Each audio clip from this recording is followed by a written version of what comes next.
What's up, Game Devs? It's T-Chan here, and welcome to episode 16 of Game Dev Loader, where I chat with the best people in the game industry 7 days a week. Make sure you subscribe to the podcast for new daily episodes filled with valuable information. And now let's chat with today's featured guest, Richard Vreeland. Rich, it is go time. Are you ready? Let's do it. Awesome. So, better known by his stage name, Disasterpeace, he has worked on various roles on dozens of games such as Fez, Hyper Light Drifter, Mini Metro, and Reigns. In addition to games, he worked on Adventure Time, scored the film It Follows, and has 50 albums to his credit. So go ahead and give us a bit about your personal life and how you got started in the game industry.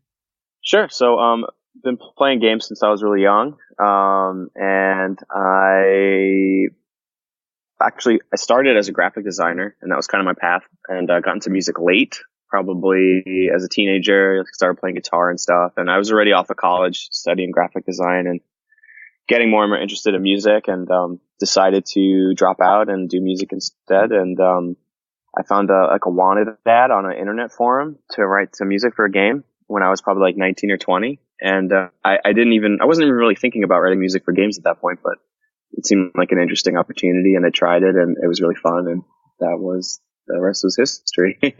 So what did you consider your main area of expertise? Like, what part of music do you exactly work on?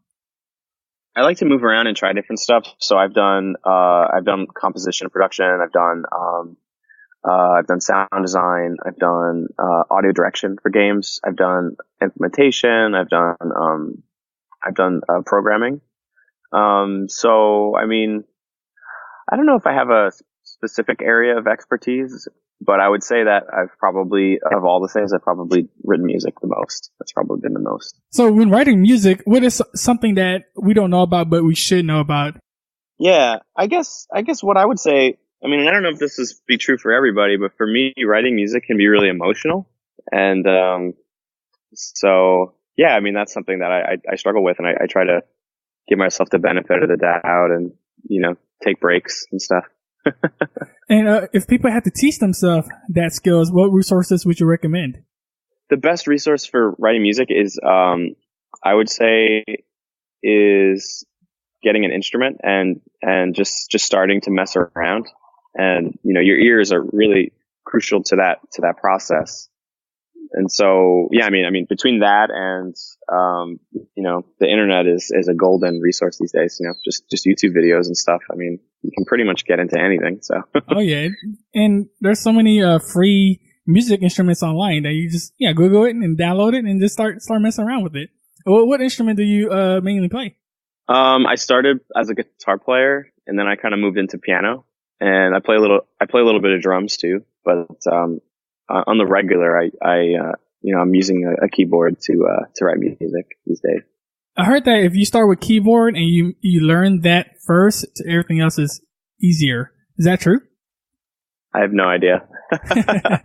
But the piano is it's a great instrument to know because it allows you to play multiple parts at the same time and kind of accompany yourself. Mm-hmm. And so it's a great instrument to know because it allows you to it allows you to create the foundation for a piece of music because you can lay down chords and rhythms and melodies and all that kind of stuff at the same time. Cool. And what are your key principles for better game development, especially when you're implementing music into it? I mean, I just try to stay fluid, like try to be open to experimentation and trying different things, especially if it seems ridiculous or crazy. Within reason, things that I can do realistically given, the constraints of a project like time and resources and stuff. But I think it's really important to experiment and not be afraid to do something that turns out to be, bad or whatever. Creating music could take long and it could be very difficult and, like you say, emotional.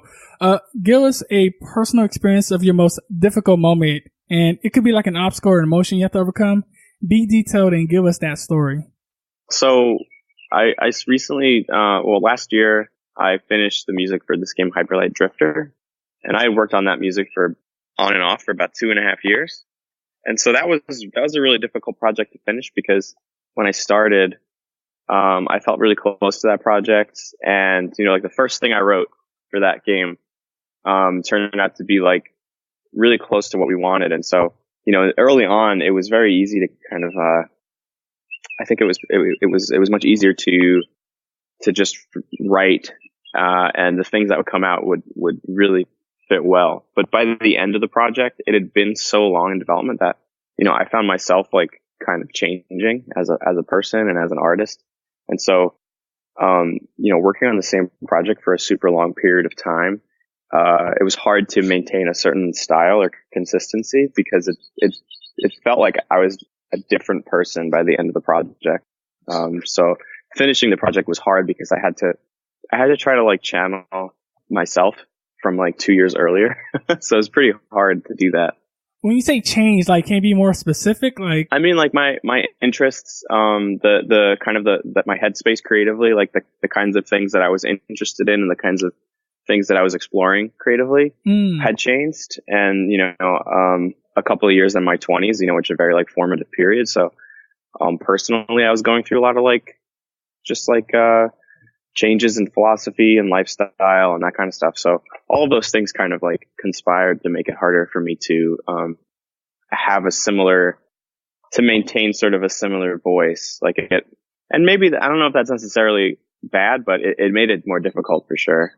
I think you're right, because you work on a project for 2 whole years, and so I think taking a long time to make any kind of project, your mood changes over time, and hopefully for the better, like you get more motivated to finish the game. But it sounded like that you had a lot of personal stuff going on as well, and not just the game that was causing a change. Yeah, like I felt like I creatively was kind of moving into other things and ideas and stuff, and I had to kind of put those on hold to finish the game. And so what do you want to make sure game developers take away from this experience? Because you're saying like a change of what happened during the process. What do you want to make sure they take away from this? Well, I mean, I guess for me, if I could do it again, I might have tried to focus on that project specifically instead of jumping around, which is what I did for the 2.5 years of development, working on different projects and stuff. If I had just focused on that, I probably maybe I would have finished it sooner and it would have been a little easier for myself. Yeah. But I don't know. I don't have any regrets about it. But you're right though. Focusing on one project at a time, it makes it easier to finish that project faster, and usually it's better quality if you just focus on one project at a time. Sometimes it's good to have a second project, or just at least something else to kind of to get away from the thing that you're doing. It doesn't necessarily have to be another creative project, but it's hard, at least for me, it's always been hard to just like focus on one thing for a super long period of time, because I'll get like exhausted. Yeah, that makes sense. Now let's transition a bit. What is the best investment you've made? And it can be investment of money, time, or energy. And how did you decide to make that investment? I think learning how to program was a really good investment for me. I had a lot of ideas that I wanted to explore, especially in video games. There's a lot of opportunities to do interesting things with how music is created and the structure of music that maybe don't lend themselves as well in other mediums like film and stuff. So learning how to program, I mean, it started with an idea that I had that I wanted to figure out how to do. And I think ultimately that's often how you would get started in programming, is you need to have some kind of idea that you want to try to make happen. So I made probably like 2009, I just wanted to make a game, and I had this idea about somebody who walks around and licks snowflakes. I wanted to do something simple. So I found a tutorial to make like a Space Invaders kind of game online. It's like a tutorial to make a Flash game. And I took that tutorial code, and, in the Space Invaders game, you have a ship on the left side of the screen that goes up and down like a 2D game. And then there's bullets and enemies coming at you from the right. So I took that game and I rotated it 90 degrees and then I replaced all the assets so that your spaceship becomes a person and the bullets turn into snowflakes. And then I just slowly worked at that, and that helped me a lot to understand how programming works. And then over the years, I would do further reading and stuff to kind of really nail down certain sorts of concepts. And, I mean, that's helped me tremendously with like being able to explore some of my more technical or kind of, unusual like music ideas. And Mini Metro was like a game that as a result of, getting into programming, I was able to do music for that game, which had a very procedurally generated sort of style where, all the music in that game is made up of individual samples, individual sound files. So it's all generated with code. Ooh, cool. And it's cool because, programming it's another way of bringing things to life, like your ideas. And congrats on Mini Metro. I heard that game was really successfully received by people. Thanks. Yeah, it's been doing pretty well. Awesome. So now, what is the one thing you're most excited about today? I'm going to be getting into another long-term project with Heart Machine, the company that made Hyper Light Drifter. And so I'm excited about that. And I'm excited to start exploring like doing sound in 3D environments, because I've worked on audio and games for over 10 years, but I realized recently that I'd never done like an actual 3D game before. So I'm excited to kind of move into that space and explore the possibilities. What kind of genre you want to get into? Like horror genre, or like what kind of 3D? I don't know. I don't really put a label on it. I'm just excited for something in that general area that would interest me. Okay. It could be any sort of genre. Yeah. What's your current favorite game at the moment? I played through Breath of the Wild, and I really, really like that. More recently, I just played through this game on iOS called Vignettes, which was super cool. I really like that game a lot. Awesome. Don't forget Game Devs. You can check out GameDevLoadout.com for all the show notes and links. You can also subscribe to my email list to get tips and updates. And now we have reached crunch time. Yes, the phase that game devs dread, but we are here to overcome it. Basically, I would ask Rich quick questions, and Rich will be giving us a ton of valuable information in return. Rich, are you ready to crush it and release this show? Let's do it. Let's do it. What was holding you back from becoming a game developer? Lack of experience, lack of confidence, maybe. I had to push myself a lot to get out there and meet people, especially early on when I was, being more of a shy kind of person. Yeah, introverts, it's much harder because, making a game, it's a lot of teamwork, a lot of interpersonal skills involved. How exactly did you break out, I guess, and meet people? I made myself a website, and I tried to stay active on internet communities. I went to go to game industry events in Boston, where I went to school, and I've been going to GDC every year for the last decade. Oh, yes. I heard those conference and meetups are all really helpful, especially when you need to network and stuff. For sure. And game jams. Oh, yeah. What's the best piece of advice you've ever received? Probably just be yourself. It saves you a lot of headaches. That's for sure.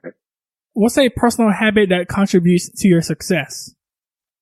I would say authenticity has almost everything to do with. It's one of the most important things that you can do if you want to have a chance of being successful and being happy. You want to cultivate some level of freedom, which comes out of authenticity, because your people will start to recognize you for what you do and who you are. Hopefully, and it allows you to continue to do what you're doing and to have the freedom to be yourself and kind of explore the ideas that you want to explore. And then the other thing I would say is visibility. You have to be available. You have to be open and willing to communicate with people. It doesn't hurt to go to physical in the real world events, for sure. That's definitely helpful. But I don't know if it's entirely necessary, but I've certainly made I've met a lot of great people that way, and I've found some work that way too. Yeah, it's important to show people, I guess, your face and how you talk and how you communicate and, your goals and ideas. And that one way to do that is just talk face to face with people. That's like the best way to get to know someone. For sure. How has a failure set you up for a later success? Well, great question.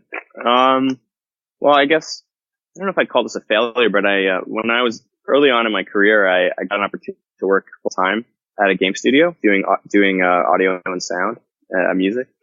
That experience of doing sound design every day for an extended period of time kind of set me up to realize that, I was more interested in the freedom of being independent and being a freelancer. And if I was going to work at the studio, it had to be something that I was really, really passionate about. In that case, it was a great opportunity. It wasn't a game that I was super passionate about. So it was, I struggled to stay interested. And at some point I ended up, kind of just had to leave for my own sanity. If it doesn't feel right, you leave. You just gotta do it. Share a internet resource. There's a great, send this website to people that it was an aggregator for game jams, and it was called Compo Hub, but no one uses it anymore. Now there's another one called, I think it's called Indie Game Jams, and it's the same idea. It's a calendar that aggregates game jams happening all over the world. And, at any given time, there might be like 20 game jams happening. And, I often get people asking me like, how do I find work and opportunities? And I think for the most part, you have to start small, and you have to start, kind of at like a low pressure, level, which to me is game jams are a great way to meet people and to work on stuff, get experience. And you never know, where those relationships might lead you in the long term. Yes, go out there, game devs, meet people. And yeah, I heard Game Jam are an awesome event. Now, this next question is a bit of a doozy, so take your time if you need to. Imagine you woke up the next morning in a brand new world and you knew no one. You still have all the experience and knowledge you currently have today. Your food and shelter is taken care of and you have a laptop. What would you do step by step on the path to become a great game developer? That is a doozy. Yeah. Oh my God. I have no idea. I think I would spend some time just familiarizing myself with this new world and, what is this place about? And, how do I see myself fitting into this world? I think I would need to figure that out before I would start making games or something, I love games, but I see myself having, interests and, thoughts beyond that. So it would really depend on like what that world is about and what's going on in that world and how can I best like contribute. No, you're all right. Cause it's important to know oneself to see, like you say, you weren't interested in that one project. And so you just left. So it's important to know yourself and what you like. That way you'd be more motivated to work on a certain project that you actually are passionate about. For sure. All right, awesome. We have reached the end. Go ahead and give a parting piece of guidance and how we can connect with you. Parting piece of guidance. I'll just reiterate: be yourself. It's the best advice I can give. And you can reach me at disaster.pizza, which is it's a URL, and I'm on Twitter too. Rich, it's been a pleasure. Thank you so much for sharing your journey with us, and for that we are truly grateful. I will post everything up on my website, so don't forget Game Devs to check that out. We look forward to your future work, Rich, and until then, we will catch you next time. All right. Thanks, Tony. Thank you, Game Devs, for listening, and remember that knowledge is only potential power. Execution is the game. So equip yourself with the best loadout and take action today. Go check out GameDevLoadout.com for all the resources. I highly encourage you to contact me as well because I would love to hear your thoughts on the show. And if this podcast inspired you, I would greatly appreciate it if you spread the word to help the show grow. Until then, join me on the next episode. T-Chan out.